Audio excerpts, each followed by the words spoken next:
এবং অভিনব মণ্ডপ সজ্জা দ্বারা কেবল সুসজ্জিত হয়ে দেবস্থলের ফেরিঘাট থেকে আগত চন্দনী বৈরাগী পিতা অসীম বৈরাগী আমাদের গোবিন্দ সেবায় এক করা ভোগদান করে পূর্ণ সহযোগিতার হাত বাড়িয়ে দিয়েছে। এই মাত্র মেনা ফেরিঘাট থেকে আগত অসীম বৈরাগী আমাদের গোবিন্দ সেবায় পূর্ণ এক করা ভোগদান করে সহযোগিতার হাত বাড়িয়ে দিয়েছে। ধন্যবাদ, অসংখ্য ধন্যবাদ।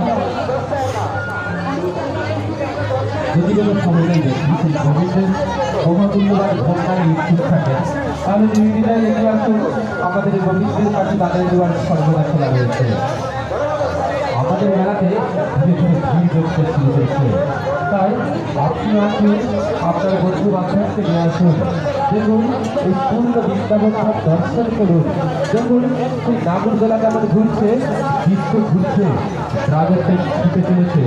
খাওয়া দাওয়া করুন, কেনাকাটা করুন, সেই সাথে এই পূর্ণ বৃন্দাবন দর্শনের পর যার যতটুকু সামর্থ্য অনুযায়ী উৎসাহ লাভ করুন।